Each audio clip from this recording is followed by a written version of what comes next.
What? You have loads of friends, and you seem pretty chatty. Just because one is not ignorant of social graces does not mean one is fond of them. One is perfectly capable of partaking in conversation despite being introverted. But in the end, one is nothing like Streetward Rambler. She is dauntless but thoughtful, not to mention eloquent and wise. Moreover, her friendship with Guizhong was far greater than one's own. Back when they were rivals, they would often compete against one another in the realm of musical composition. That cleansing bell was one of Guizhong's proudest works, having the ability to both compose and perform. Wait, that's weird. Didn't Madame Ping say she pestered an old friend for that bell? And she also said something about being a vain beauty when she was young or something. Streetward Rambler, a vain beauty. My foot. That bell has a sad history. Clearly, she refrained from sharing with you the truth of its origins, since the right time had not yet come. As for her old friend, who else could it be? As soon as Streetward Rambler heard that a certain Zhang Li wished to borrow the bell, she realized that the man was none other than Rex Lapis, and that he had made an enormous decision. After all, we all have known each other for several millennia. Some things between us are implicitly understood. Whoa! So they were talking in secret code? Oh, Paimon did not see that one coming. Enough of your intrusions. Where was one up to? Ah, yes. One remembers now. The cleansing bell is powered by a mechanical art, and can be used to great effect as an accompanying instrument. After the passing of its creator, it was used on numerous occasions during rites of parting. But Streetward Rambler did not acquire it from Rex Lapis for the purpose of producing further funerary tunes. No. Each time she rang it, it was to play the tune that Guizhong composed on it. The two once clashed over their beliefs about the meaning of music. Who would have thought that with Guizhong's passing and Streetward Rambler's mourning, two tunes composed in discord would eventually become one harmonious composition?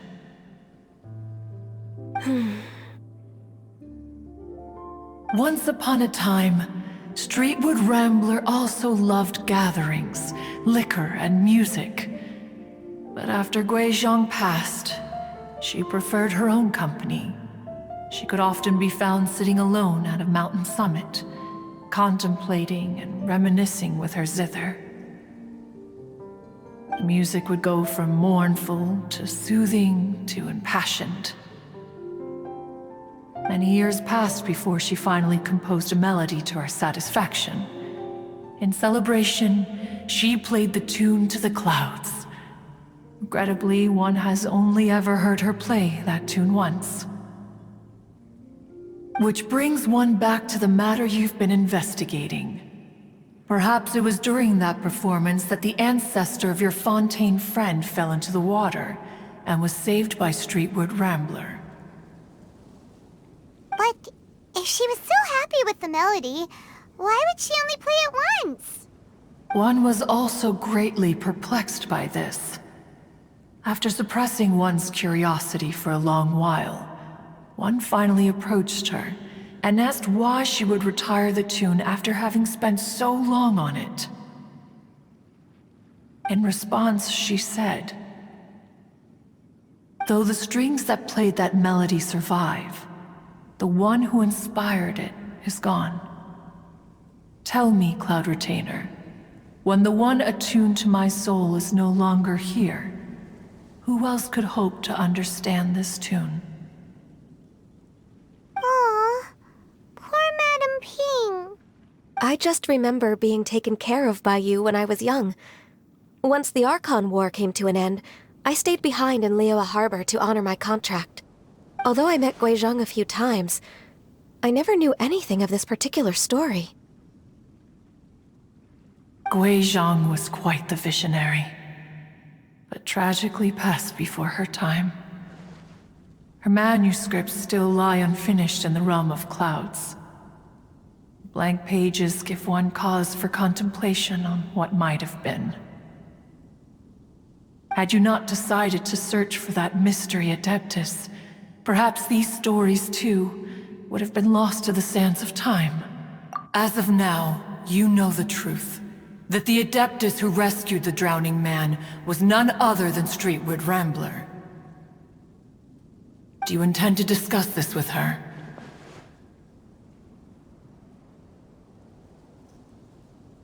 Do you mean Ping might find the topic too distressing?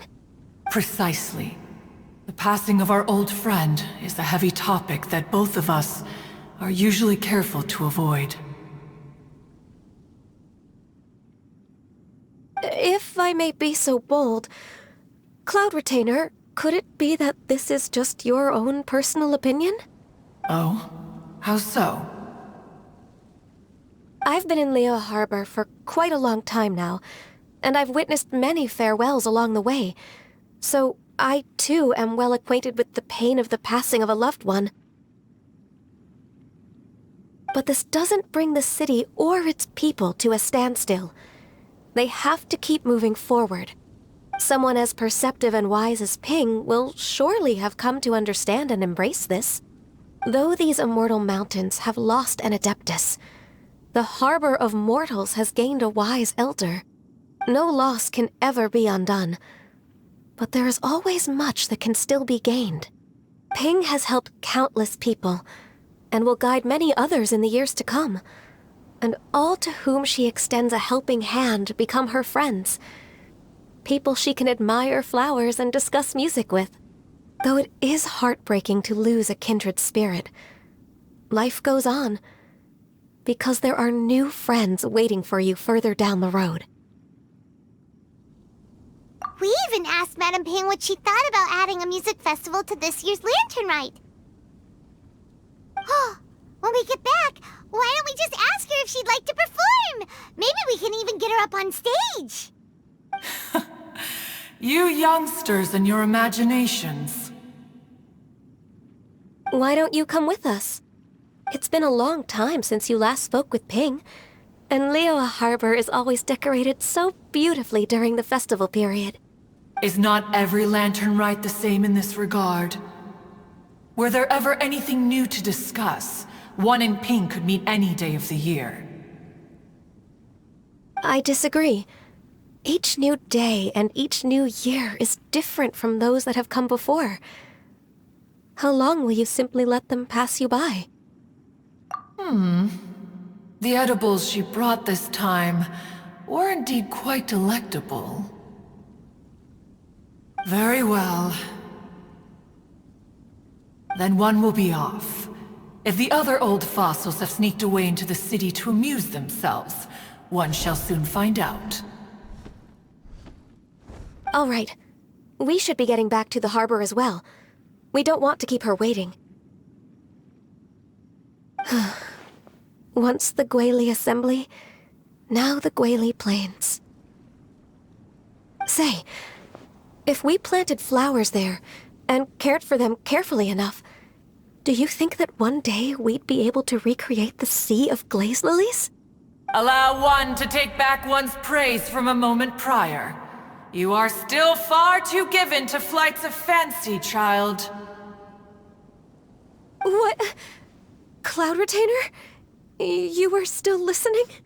One observed that you were making no effort to leave, and returned to chasten and hasten you. This time, one is departing in earnest.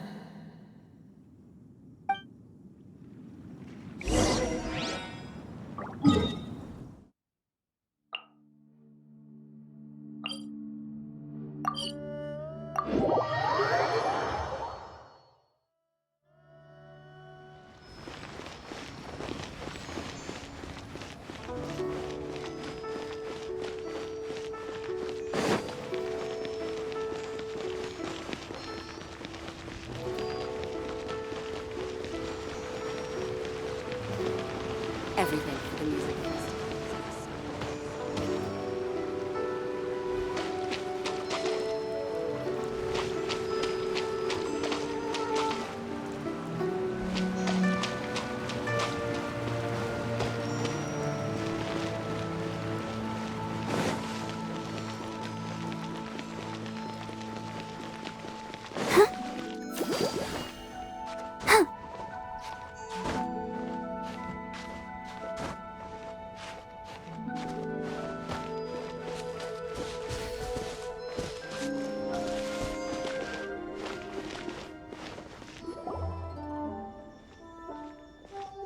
Whoa! Madam Ping? And Cloud Retainer? It appears you made haste after all. One arrived but moments before you. Oh, bless my soul. To what do I owe the honor? How nice of you all to come and visit me. Miss Illuminated Bird, haven't you said anything yet? Said what, precisely? And why should one be tasked with saying it? 'Cause you're the one who's known Madam Ping the longest. Street word. Or rather, presumably, you would prefer to be addressed as Ping? Oh, Cloud Retainer, you are uncommonly polite today.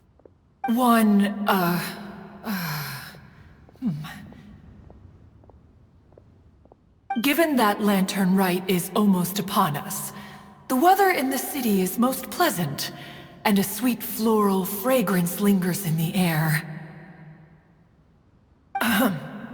Ganyu, please continue from here.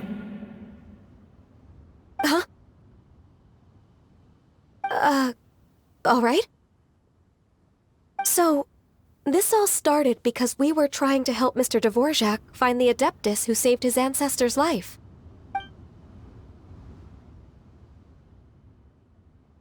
Cloud Retainer informed us that the one who played that melody and rescued the drowning man was none other than yourself. Let me think. Yes, I do believe I recall that encounter. What a long time ago that was. I'm surprised that you still remember it. Even more astonishing, perhaps, is the fact that this story has survived this long at all, when mortal lives are so very brief. It appears that she has proven herself right once again. Who's she? We like to call her Guizhong. From the look in Cloud Retainer's eyes, I sense that she has already told you all about her. Albeit reluctantly, one might add. There is no harm done. After all, Lantern Rite's very purpose is to commemorate the heroes who gave their lives for Liyue. Although Guizhong did not live to see the splendid sights of today, she was as much a hero as any other. So, how has she proven herself right again exactly? Once upon a time, she said to me that humans were a weak form of life that she wished to protect with her wisdom. But as she interacted more and more with them, her opinions on them began to change. She marveled at the beautiful complexity of their spirits, the sheer splendor of all they could accomplish through their hard work and intelligence. She told us that to underestimate human potential would be to make a grave mistake. With the smallest amount of guidance, enormous power can be unleashed in them. And a human who has reached their full potential may well be her equal. Someone who could have as much to teach an Adeptus as to learn from them. She always had a way with words. That her mechanical accomplishments were judged superior to one's own was, one suspects, in large part due to her sheer eloquence. Speaking of mechanics, Cloud Retainer, do you still remember that potted plant mechanism? The one that the two of you gave me as a gift?